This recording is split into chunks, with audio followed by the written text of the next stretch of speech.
As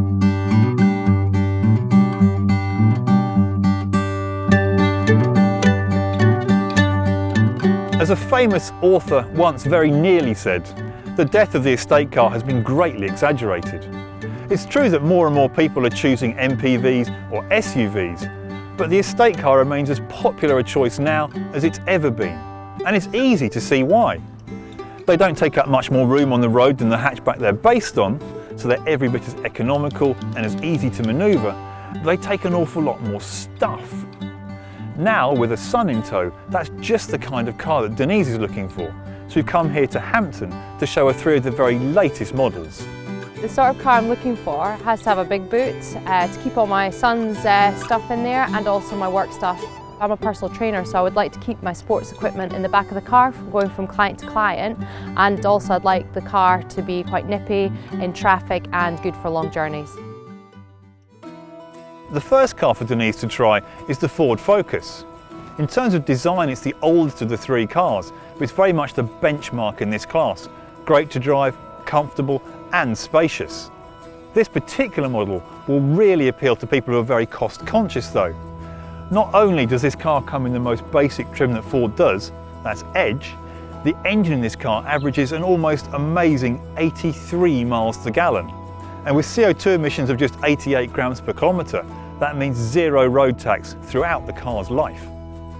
My first impressions of the Ford Focus is it's horrible. It looks like a van, it just looks boring. There's nothing to make it look cool, and I think style's important when you're driving around in the city. The only sort of redeeming feature is the front grille. That kind of makes it look a bit sporty.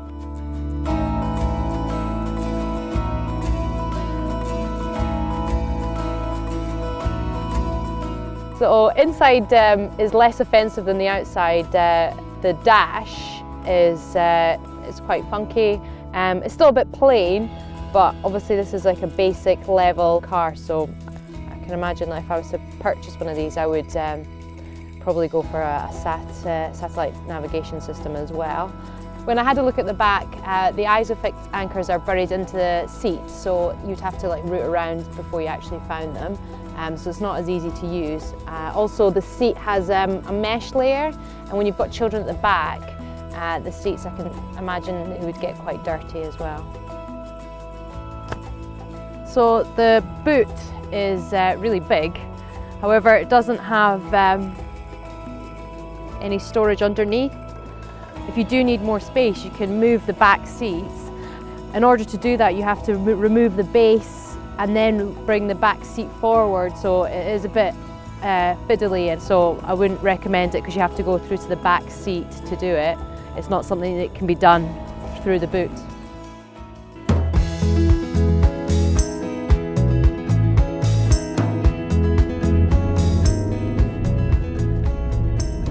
So I'm finding the gear change is really horrible.